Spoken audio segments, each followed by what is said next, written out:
A very active Facebook family, and to you all plugged in from around the world to listen and interact with me on John Mahama Live. I've been going around the country and I meet with many individuals and business groups to discuss matters of concern to them. And I read and follow the many issues that are raised on my posts here on Facebook and Twitter. I therefore thought it wise to dedicate a period to interact without any protocols with you, and I think this platform is a good start. If you have any questions or contributions to make after my short presentation, I invite you to send them, and I'll answer as many as I can before this session ends at 6 p.m. Just remember to add the hashtag John Mahama Live to your post. So my brothers and sisters, since the coming into office of the Akufo-Addo-led administration, we've witnessed certain developments that have shaken the very foundation of our people's confidence and trust in the whole financial system. Actions aimed squarely at the indigenous and homegrown banking sector have ushered in a new age of financial exclusion for the already squeezed Ghanaian. Among others, we've seen the licenses of 9 universal banks revoked. Others have been merged. Finance houses and savings and loans companies have also had their licenses withdrawn. And 347 microfinance and 39 microcredit institutions have been shut down. Indeed, we're told that the central bank has so far closed 420 financial institutions that it deems insolvent. The crisis has created major problems in the banking and financial sector, including deepening the already widely held mistrust and lack of confidence in the system by many Ghanaians, and there appears to be no end in sight. It has also dealt a significant blow to the indigenous banks, because such institutions usually have no external support to count on. While this development may appear as a threat to only the businesses that have been shut down, it is in fact a threat to our national security. Indeed, as has been widely touted, ownership of capital matters. The ethnicity of capital is real, and the banking sector and financial system of a country are part of its national security architecture. The developments in the banking and financial system and the matters arising call for great concern for all who have been affected by this financial sector turmoil, especially because it is an issue that threatens our country's national security. We must all be worried about the businesses that have collapsed, the licenses that have been revoked, the massive job losses, the hardship this is causing to some customers, and the trauma of having their lifetime savings in jeopardy. There's also the consequence on the health and well-being of customers and workers, including honoring their obligations as parents by providing for their families and dependents, paying school fees of their wards, and paying rent in order to give their families decent and safe places to lay their heads, among others. These are trying times, indeed, and as a leader of the main opposition party, I cannot look on unconcerned. We cannot look on without our voices being heard and without being on the side of the many people who may be agonizing over the situation because they have lost their capital investments, they've lost their lifetime savings, their jobs, their businesses, or the fear that their deposits are in jeopardy and are therefore uncertain about their future and that of their families. Those who've been hardest hit by these unfortunate developments include especially market women, artisans, cocoa farmers, and the many operators in the informal sector of the economy whose hard work and yet modest earnings oil the wheels of our national economy. In all, it is estimated that more than 20,000 people have already lost their jobs as a result of the financial sector shutdowns. The number could be even higher when you take into account the indirect job losses occasioned by this crisis. Apart from the livelihoods lost, the resolution cost of nearly 20 billion Ghana cedis, as we are told, ultimately becomes a burden on the Ghanaian taxpayer. This comprises the 12 billion for the universal banks that were shut down, another 7 billion provided and expected to be used for the saving and loans institutions and finance houses, and approximately another 1 billion for the microfinance institutions. The current provisions made for the debt in the mid-year review budget amounts to about 3% of GDP, and will, together with the fresh debt incurred in the energy sector over the period of the Akufo-Addo administration, put the fiscal deficit above 11%. And it will move Ghana closer to the debt distress threshold of 60% debt to GDP ratio, even with the rebased figures. There are many valid questions to ask, including whether the revocations and the mass closures were the best options under the circumstances, or whether there were no other options available to resolve the problem. What part did the debt owed by government to its contractors and suppliers play in the insolvency of these financial institutions? And to what extent did the utterances and posturing of the central bank create panic that resulted in a run on many of these financial institutions? It is tried knowledge that no bank or financial institution, no matter how big, can survive if there is a rush on investments, especially when induced by the pronouncements of policymakers or regulators. We can also ask, what role did the macroeconomic challenges and energy sector crisis of the past several years have on the slide into insolvency of some of these banks? And what due diligence did the Bank of Ghana do on the situation before commencing these closures?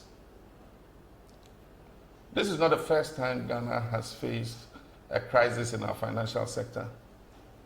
The Financial Sector Adjustment Program, popularly called FinSAP, during the 1990s, used the Non-Performing Assets Recovery Trust, NPAT, as a vehicle to offload the toxic liabilities of the banks and clean out the financial sector.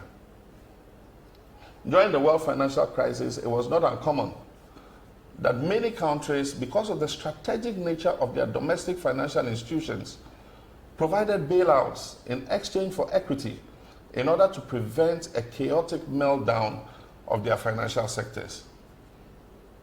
As it is, our central bank chose the path of a chaotic resolution and has created grave social and commercial dislocation, with an accompanying huge debt that governments has no clue how to even begin paying down.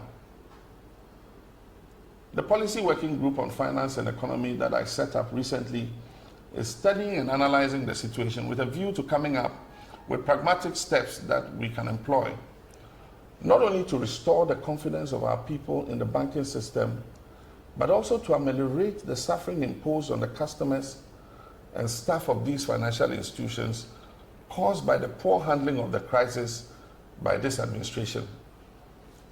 The Policy Working Group will also come up with plans for restoring the indigenous stake and participation in this all-important sector. We'll consider ways to promote greater financial inclusion and innovation, and consider setting up an appropriate vehicle to regulate microfinance and allied sectors in particular, while developing the rural banking sector and enhancing the role of the ARB Apex Bank's supervisory structure. A future NDC administration will assess the effectiveness of the regulatory architecture and identify gaps as well as the needed reforms to promote greater financial stability and growth. We'll also consider temporary freezing of new banking licenses for a period of time while encouraging as many banks as possible to list on the Ghana Stock Exchange within a reasonable time frame. We'll look at the receivership and liquidation framework in the Act to make it easier for the administrator to reverse a decline rather than making it automatic for an insolvent bank to be liquidated. While at it, we call on the Akufo-Addo administration to lift the veil on the beneficial shareholders of the Ghana Amalgamated Trust and to curb its supposed predatory bailout assaults on the remaining banks, which include state-owned banks. Meanwhile, I wish to assure all those who have suffered in one way or the other as a result of the approach being used by the current administration that we stand by you, and we're working very hard to take over the governance of our beloved country in 2021 and to bring certainty, financial security, progress, and prosperity to all Ghanaians, irrespective of their ethnicity, their family, religion, or political affiliation. Thank you very much. And I'll now go through your contributions and questions and answer them. The hashtag to use, remember, is hashtag John Mahama Live.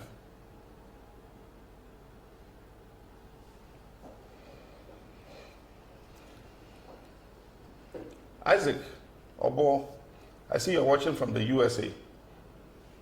And the question is, what will you do with this situation if given the opportunity? Isaac, thank you very much. Indeed, like I said, closures and revocation of licenses are a last resort when nothing else can be done. I believe that the better option is to look at how the situation can be salvaged. It is only when you have nowhere else to turn that you resort to closures and revocation of licenses.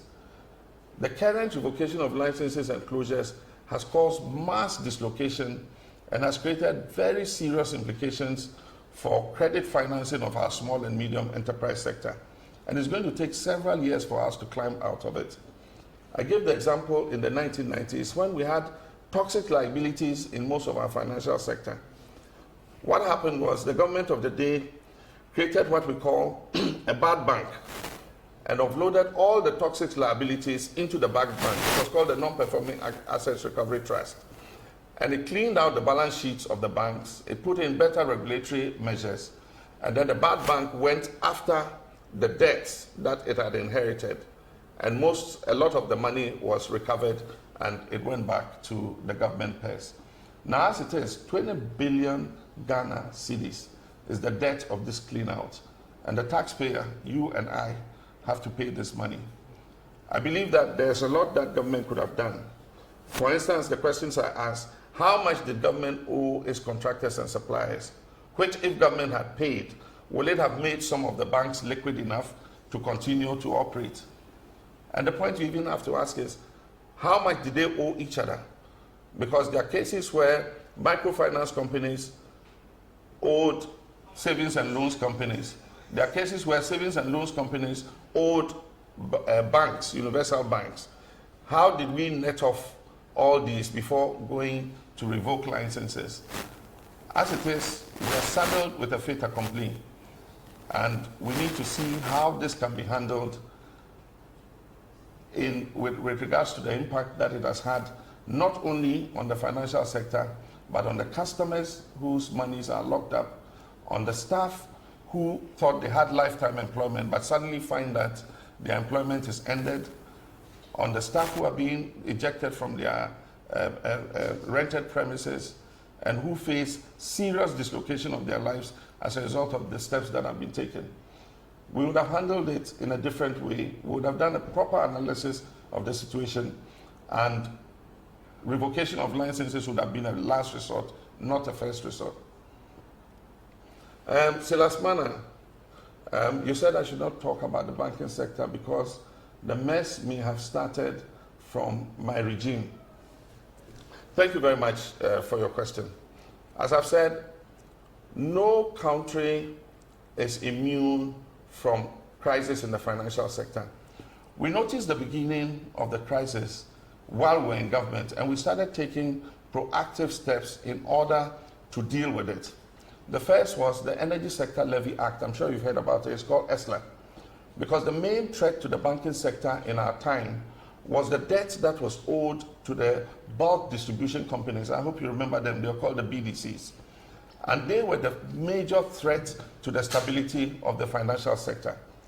And so we put the Energy Sector Levy Act, which was a tax on petroleum products, and it was supposed to deal with the legacy energy sector debts.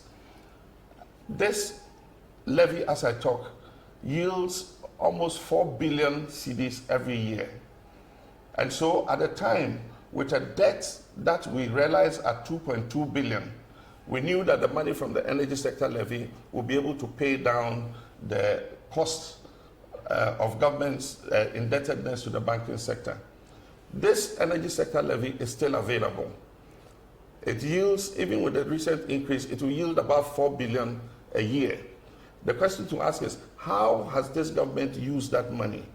Because if this government has used that money prudently, then money should be available to be able to address the issues to do with the energy sector. Apart from that, there were several acts that we put in place. The Deposit Insurance Act was passed by Parliament in my time. And the purpose of that act was to ensure every person's deposit, so that in the event that there's a meltdown of any financial institution, because the deposits have been insured, the insurance companies will make good any monies that have been lost as a result of that. And so there were several steps that were put in place. And I believe that as the minority, we should have a say in what is happening currently. Hamida Abdul Wahabi asked, please, what measures will you put in place to facilitate the construction of deplorable commercial roads linking farming communities?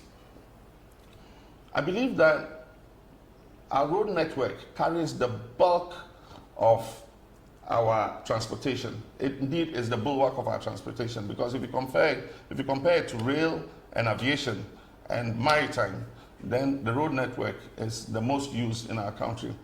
And so it's important that we have roads that are able to facilitate the movement of passengers and goods across our country. Realizing that we did not have enough money in the budget to finance the road sector, we decided in the Energy Sector Levy Act to increase the amount of money that went to the road fund. And as I speak, that provision makes about 1.5 billion cedis available to government every year to not only maintain the roads, but to develop new roads. Aside from that, we introduced the Cocoa Roads Improvement Project.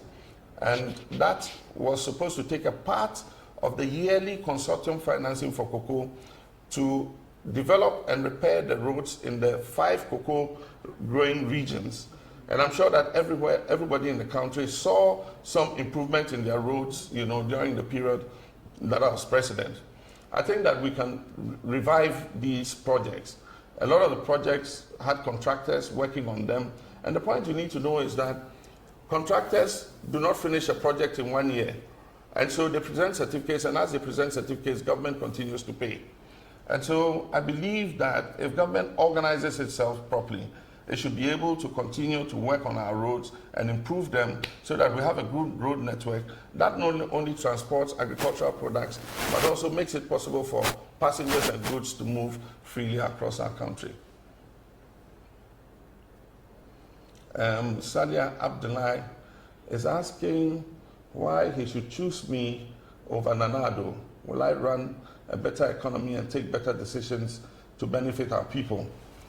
I believe that every government faces its challenges. I faced my challenges. I faced a legacy problem of the energy sector where we did not have enough generation. We were consuming in excess of 2,000 megawatts, and yet the generation available to Ghanaians was less than 2,000. It was 1,500 megawatts. I did not push the blame to past governments. I took the bull by the horns. Every government, a president must take responsibility. And I said, I'll solve the problem. And indeed, we went to work, and by 2016, we had put in enough generation so that, for those who remember, in 2016, Dumso had been completely sorted out.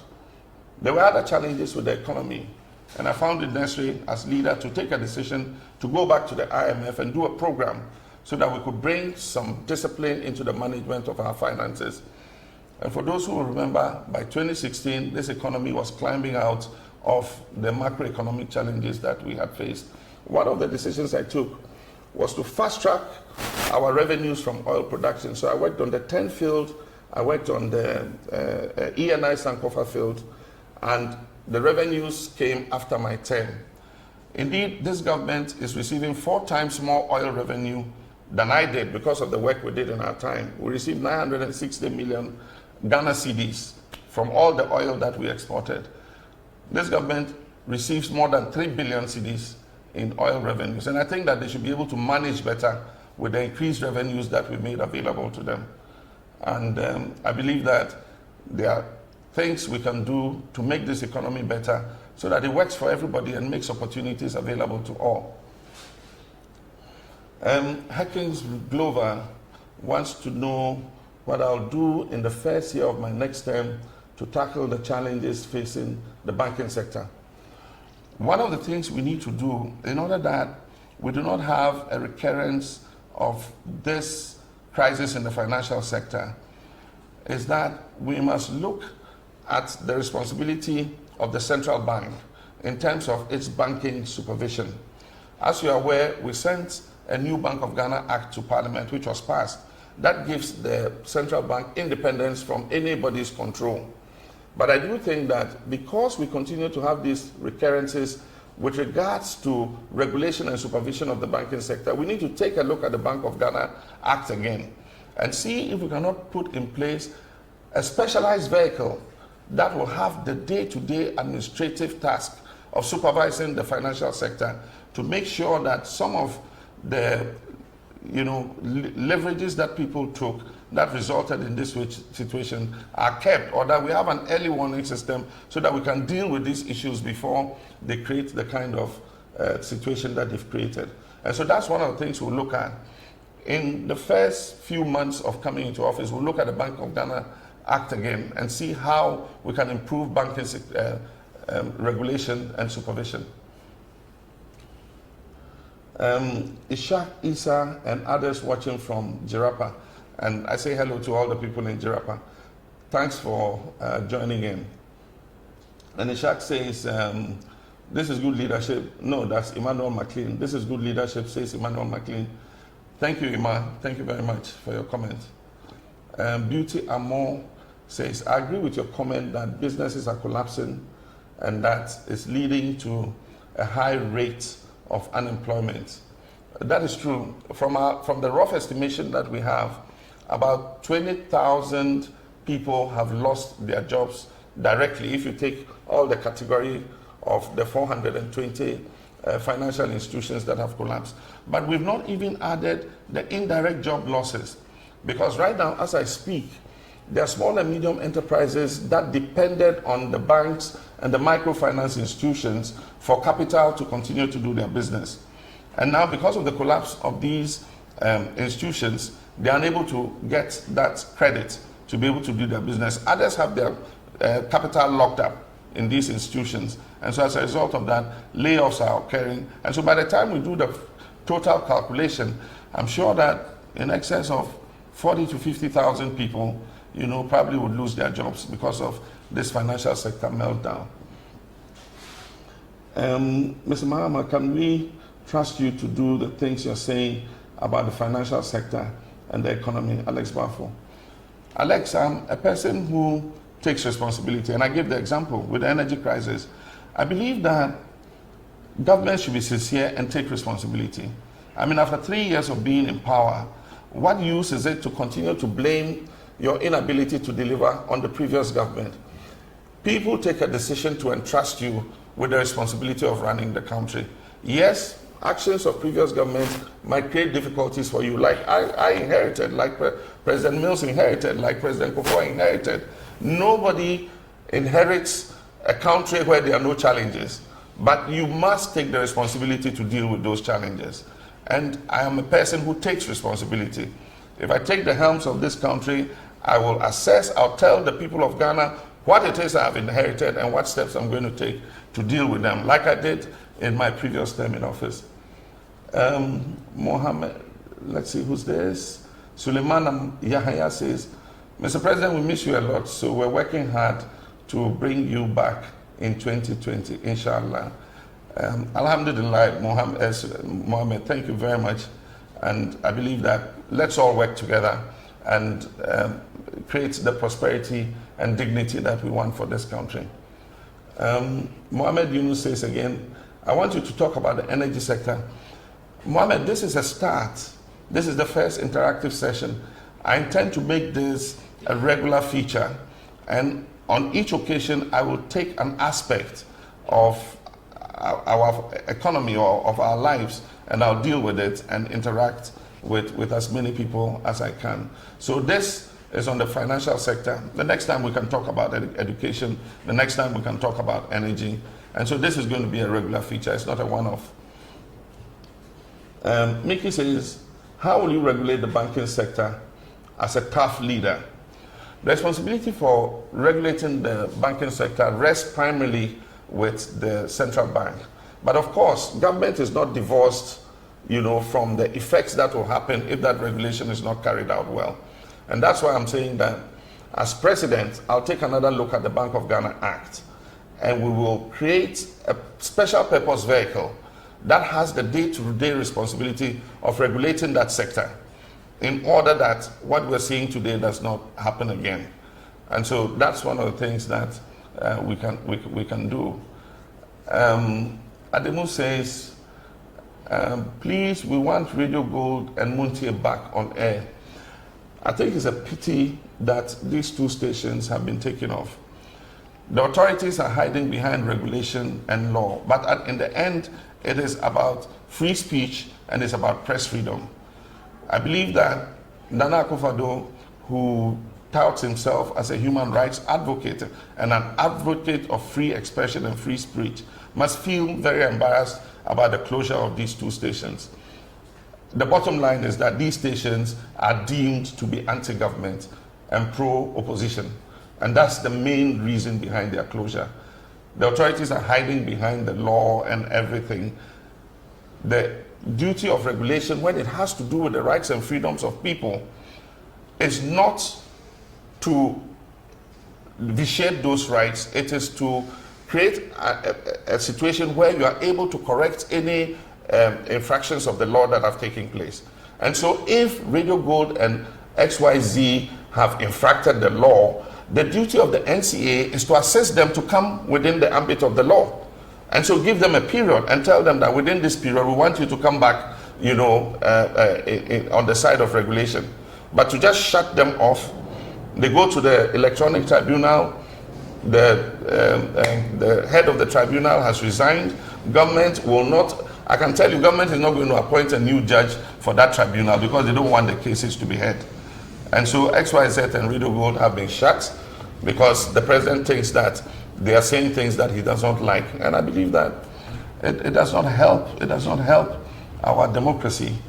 I was criticized by many journalists and many stations, but the point is, if you want to consolidate our democracy, you must have a big heart to accept criticism. Unfortunately, this president cannot accept criticism. Our press freedom credentials are on the downslide. Journalists don't feel safe. If you attack government, people come after you. I think it's a very, very bad narrative that this government is taking us through. Recently, Professor Karim, my former professor in the University of Medium Foundation for West Africa fame, said that this government's credentials in terms of press freedom are bad. And so I think that the president should wake up and listen and do something about it. There's a leader who digs down to the issues thoroughly, says Senior Said. Thank you very much, Said. I hope you enjoyed the salah. Faculty Money says, do you mean your policies are still not ready? Well, what happens is, for every election, we put our policies before the people, and we do it in the form of a manifesto. I must tell you that we have policy working groups that are working to come out with the manifesto that we'll present to Ghanaians. I'm working closely with them, and so I know what work is ongoing, and I know many of the policies that are coming up. As I go around the country, I talk about them. Recently, when I was at the Ghana, Union of Technical Students, I talked about free SHS, I talked about technical and vocational education.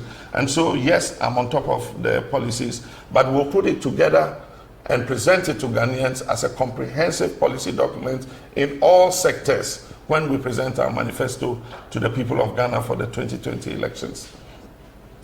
Dumevi George Wilson says, thank you for this initiative, Mr. President. You should do this often. What is your take on the new education curricular reform being worked on by the MPP? Our policy working group on education has flagged this issue because the curriculum is key to the quality of education that our people have. I think that more consultation should take place. Recently, I heard there was a workshop to present the curricula to teachers, and there was a fallout in respect of allowances and all that. But I hope that that is part of the process of consultation so that all of us can have an input. One of the major dissensions I've heard is that teachers who were responsible for social studies say that the social studies subject has been taken out of the curriculum. We need to look at it and see what the issues are. There are also changes in some of the syllabi that try to reform the history of our country. I think that these are things that all of us must look at, and there must be public engagement so that we know what our children are learning in school and to make sure that they'll come out to be dignified and responsible citizens of our country. Let's see who's next. Prosper Mensah asks, the Vice President Baumia has consistently been uncivil when talking about you, but you never respond. Are you going to remain silent for him to deride you? I've been in politics or in public service since 1996, and that is almost 23 years ago. I believe that we must always be responsible in our discourse and that we must be civil in the way we address each other.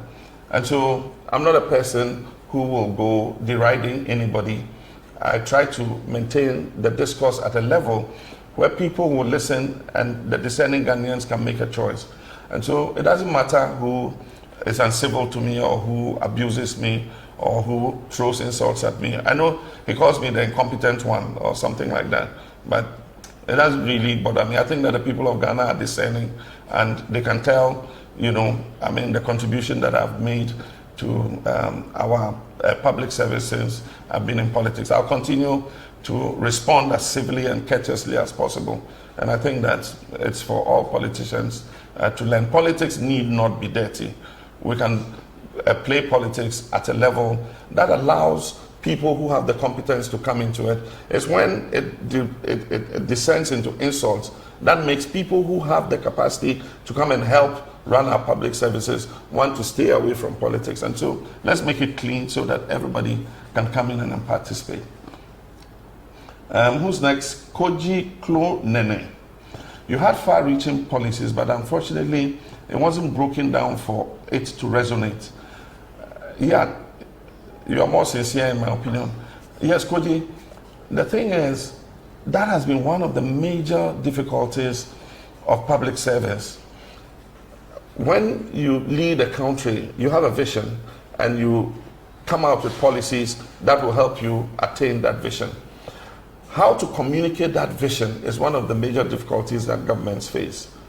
And so it is one of the regrets I have that with the policies that we churned out in education, in the health sector and all that, we did not, you know, sell that to the people in a manner that they could understand.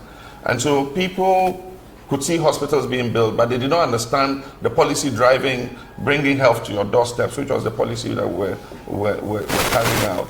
And so I think the next time we will improve government communication so that people can at every step of the way know what government is trying to implement. Thank you very much for that. Moses Kanduri.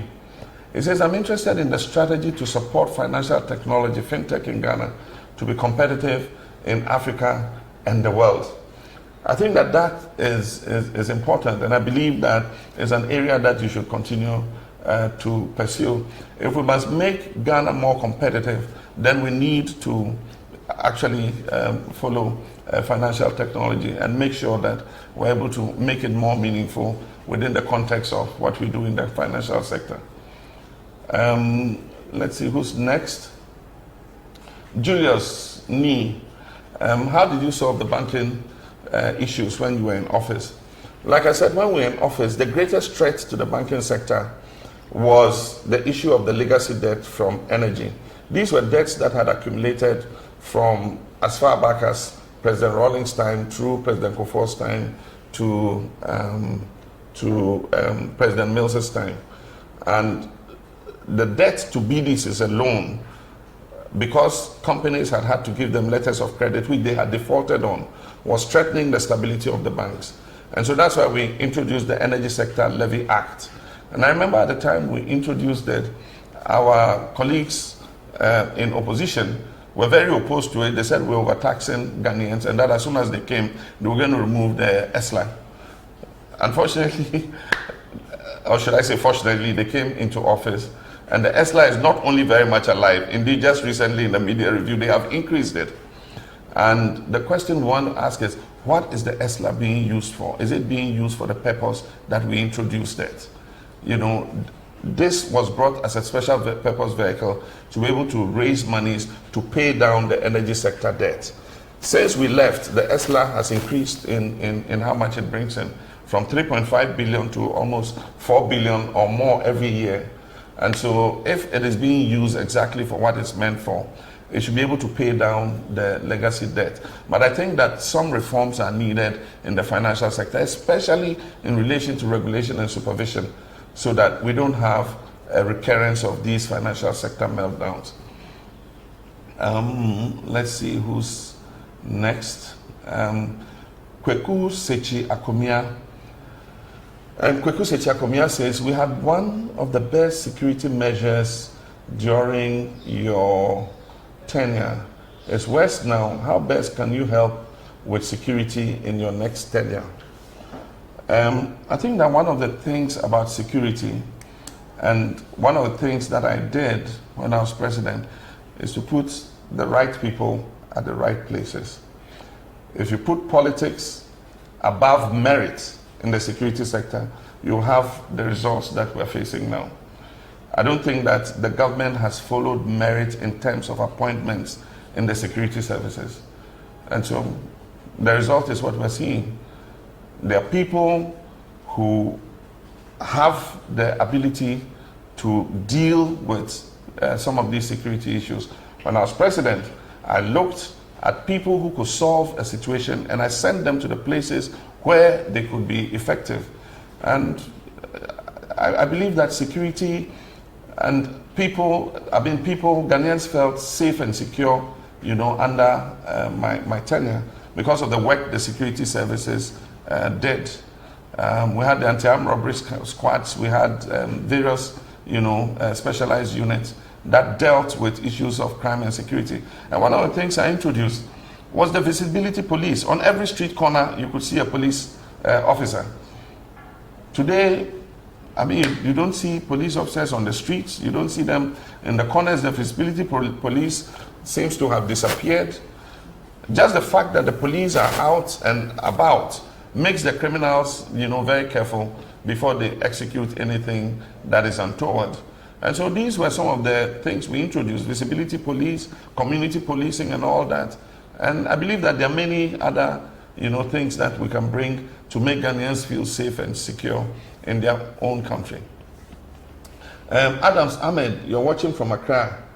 You want to know what policies I would recommend to get private businesses to become the engine of growth. I believe that they must not only be the engine of growth, and it's not only private businesses. I believe that indigenous Ghanaian private businesses must be the engine of growth. If you look at the contribution of the Ghanaian private sector to our GDP. Compared to the 70s, it has fallen. In the 70s, the contribution of the Ghanaian private indigenous sector was above 50% of GDP. Today, the assessment has not been made, but I believe it's far less than 50%. And so we need to see how, and I'll use the words of General Achampong, we can make Ghanaians capture again the commanding heights of our economy. It is only when we do that that we will be able to grow this country and the private sector. I tried to do it in the road sector. When I took over as president, there were many foreign construction companies doing all the roads, even using our budgetary finances. By the time I left, there were at least 22 big Ghanaian construction companies with the equipment stock even bigger than from some of the foreign companies. We must do this not only in the construction sector, in the building construction sector, in agriculture, in mining, and all that. And so that's one of the things that I believe if I become president again, I will promote Ghanaian business. Yes, foreign direct investment is important, but I think that first and foremost, we must let our own people dominate the oil sector. They must dominate the petroleum sector, the mining sector, because when they make profit, that profit stays in Ghana.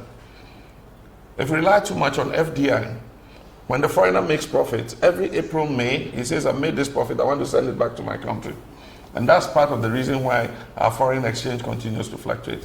But we'll talk about that at another time when I speak about the economy. As Ametita Maklo is saying, if given the chance, are you also going to have an elephant-sized government? I think 2 days ago I spoke about it, and I recommended to the president that he should reduce the size of his government by about 40 ministers immediately. He can let 40 ministers go. It will not have any effect at all on the current performance of his government. But I think that one, it's symbolic, and then two, the impact it has.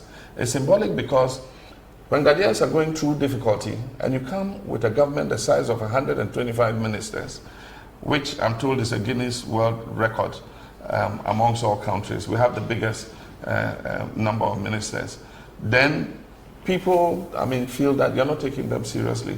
But aside from that, if you consider 40 ministers and you take some of the portfolios, procurement, you have a procurement minister. Meanwhile, look at the issue we have with procurement. The recent issue Manasseh has come out with procurement, with a procurement minister. You have monitoring and evaluation. You have planning. When there's a whole National Development Planning Commission, you have aviation, railways, which could all have been submerged into transport. So there are things that we will do. If I become president again, I'll merge all these ministries. Sanitation will go back to local government. I believe that can be handled there. Aviation and railways will go back into transport. For business development, procurement, and all those other ministries, they will just be scrapped completely and will drastically reduce the size of government. I believe that the government and the nation can run with a smaller number of ministers than we currently have. Let's see. We have some more time, so let me see who's next. Henry Abutu, looking at the over 20 billion to be spent, don't you agree that the cost of collapsing these financial institutions could have been used to do same? Indeed, some people have come to say that we could have bailed out these financial institutions with a fraction of the 20 billion that we're going to spend to clean up. And I don't know how much, but if we had 20 billion to spend, I don't believe that these institutions would have gone under. And so that's why I asked all those questions. And part of the problem, I said, if you create panic in the system, no bank can survive, because what banks do is they take deposits and they operate on the principle that not everybody who's deposited money with them will come for their money on the same day. And so they lend some to people. So at any one time, banks are exposed because they have money that they've lent to people. And not everybody will come for his money the same day. And they create what we call creation of credit, if you study economics. And so if the regulator creates a panic situation by the pronouncements he makes, you must reach 400 million capitalization by this day, or else I'm going to shut you down. And then every day you open the bank doors and everybody is going and taking his money, any bank will collapse. Even Barclays, if everybody goes there today and takes his money, Barclays Bank will collapse. And so what kind of situation did we create? You know, that led to what happened. But I think that it's crying over spilt milk. We are landed with a 20 billion debt, and it's become the debt of the taxpayer. Seduji Goji says, what policy will your next government put in place to protect financial institutions against non-performing loans? In my time, we introduced the Credit Reference Agency or Bureau, so that if somebody applied for a loan, the banking sector could ask the Credit Reference Bureau. That will look and see if the person has defaulted on loans from other banks before. And that will all guide whether they give the loan or they don't give the loan. And so that's one of the things that we introduced. And so the credit reference system is available today. I also talked about the Deposit Insurance Act that we passed. And the Deposit Insurance Act was meant to insure all deposits. And so all banks were required to insure the deposits of their customers, so that in the event that the bank went under, the insurance companies would be responsible for reimbursing whatever losses were done. Then apart from that, I said banking supervision must be strengthened. This is not the first time. It has happened, and it happened again. If banking supervision is not strengthened, it's possible that because of Bank of Ghana's monetary policy and all that, they do not have enough time to look at banking supervision and regulation properly. And so a special vehicle that will prioritize banking supervision is something that I would work on if I become president again. Abdul Hamid, he says, it's great to see you're taking advantage of social media. My question is, have you noticed the high cost of data, and what are your plans towards making internet affordable for all? Well, Hamid, you know I was Minister of Communications before, and one of our objectives in all this liberalization that took place and the IT revolution was to make, telecommunications and IT affordable for all people. Unfortunately, the cost continues to go high, also because of the taxation that is put on it. Recently, government has increased the communication service tax again. And so that affects both voice calls and data. And so what we need to do is to see how we can cut down costs as much as possible. The more you have traffic, the more cheaper the costs become. We worked on the infrastructure when I was minister in order that we could have, voluminous traffic. We were responsible for all the subsea cables, optic fiber cables that were put, and then we're laying optic fiber across the whole country in order to create the infrastructure so that data can move as fast as possible. And we believe that investment in the infrastructure can help to bring down the cost. But we must also look at the taxes and other things that come with these telecommunications. It says, I can't see the name. It says, tell the story about how you sent mobile phone service to the North as Minister of Communications. When mobile services came, you had the YAMS, the very big phone. I remember when Mobitel first issued phones. There was a very huge phone, and that's when the catchphrase Miti Abonting and Amekasa came up. And it was mainly in the southern part of the country.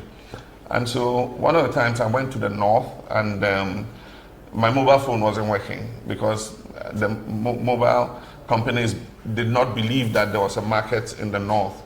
And so I challenged them, and at that time the chief executive of Mobitel, he told me that if you can get me 100 customers who will subscribe to our mobile phones, if I put a mast in Tamale, I'll immediately go and put a mast in Tamale. So I went to my friends, I grew up in Tamale, and I said, if you get a mobile phone, would you want it? Would you use it? He says, yes. So I collected 100 signatures, names, addresses, and everything, and I went and gave it to the Mobitel manager at the time. I said, look, I have 100 customers for you, so go put your mast there. And so he did. And all the 100 people or more, by the time they put the mask, there were like 300 people waiting for phones. And that is how Tamale got mobile services. And then, of course, from there, we got Ghana Telecom to also put masts in places, and then mobile services spread across the whole country. Charles Nyame from Asamankasi, he says, what's the secret behind your honesty? You never fear to tell the truth to people.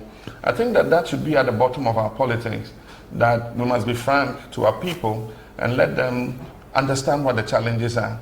Because it's only when people understand the challenges that you're dealing with in government that they can empathize with you and have the ability to sacrifice in order that we all build a better Ghana. And so I'll continue to be as frank as I can. I'll continue to tell the truth to people. In the last election, I say we faced what we call an incumbency disadvantage, because I knew what the economy could take. And I knew that some of the lofty promises being made, could not be supported by the state of the economy at the time. I met people who said, oh, well, MPP is promising, so you to promise anything. After all, it's the political power you want. But when you have the power and you're faced with delivery on the promises, what do you do? And so I'll always tell the truth to the people of Ghana. If I get voted to serve, I'll serve. And it's left to the people to decide. Well, it's already 1 hour, and I've enjoyed this session very much. The questions and comments were dropping so fast, but I'm happy I answered as many of them as I could. As I said, this is not the last interaction. This is just the first. I'm going to try and interact with you on as varied topics as possible. Education, agriculture, economy, healthcare. And so we'll interact again. And for those of you who could not get through to me to answer the questions, I'm sure that we'll find a way of looking at your questions, and if we can get back to you, we'll do that. But join me again, and let's continue to engage with the hashtag John Mahama Live. I'll be back with you again soon. Thank you very much.